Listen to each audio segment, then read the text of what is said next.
নিউজটো শুনাৰ লগে লগে আমাৰ বহুত বেছি মনটো বেয়া লাগি গৈছে। আপোনালোকে গম পাইছে মই কিহৰ কাৰণে কি ক'ব ওলাইছোঁ। আজি আমাৰ অসমৰ এজন বৃহৎ বিখ্যাত গায়ক এজনৰ এটা যুগৰ অন্ত পৰিল। আমাৰ সকলোৰে হাৰ্টথ্ৰব অতি মৰমৰ জুবিন গাৰ্গ ছিংগাপুৰত গৈছিলে। তাতে শুনিলোঁ নিউজটো, বহুত দুখ লাগিছে। ভাটিবেলা সময়ত হৈছিলে এই ঘটনাটো। আমাৰ সৰু জানে কান্দিয়ে দিছে, আমাৰো বহুত বেয়া লাগিছে। আমাৰ ইয়াতে মঙলদৈত যেতিয়া আহিছিল তেতিয়া আমি গৈছিলোঁ জুবিন গাৰ্গৰ এই শ্ব'টো চাবলৈ।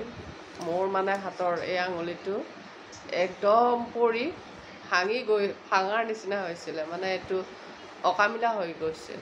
তাৰপিছত একমাহমান থকাৰ পিছতহে মোৰ এই আঙুলিটো ভাল হৈছিল। মানুহৰ ইমানে বেছি ভিৰ আছিলে, ইমানে মানুহে ভাল পায় তেওঁক, বহুত বেছি পৰিমাণৰ ভাল পায়। আৰু ইমান ধুনীয়া গান, ইমান ধুনীয়া ভাবিলে আচৰিত লাগে। কিমান মন প্ৰাণ ভৰি নিব পৰা শক্তি এটা আছে তেওঁৰ। এতিয়াহে বহুত বেছি দুখ লাগিছে দেই। গতিকে বহুত বেছি দুখ লাগিছে, সেইকাৰণে মই এইখিনি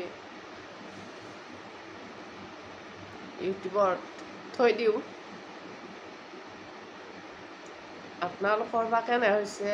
চবৰে একেই অৱস্থা। গাড়ীত অহা যোৱা কৰোঁতেও চবেই কান্দা কাটা কৰিছে আৰু চবৰে দুখ লাগিছে,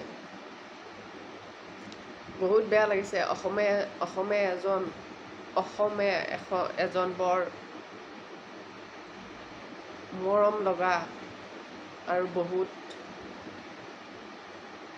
বিখ্যাত জনপ্ৰিয় আৰ্টিষ্ট এজনক হেৰুৱালে আজিৰ দিনটোত। বেয়া লাগিল।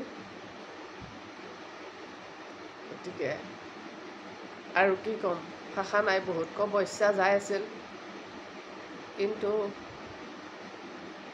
ভাষা নোলায়। বহুত ভাল লাগে, জুবিনৰ গান বহুত ভাল পাওঁ। এটা যুগৰ অন্ত পৰিল।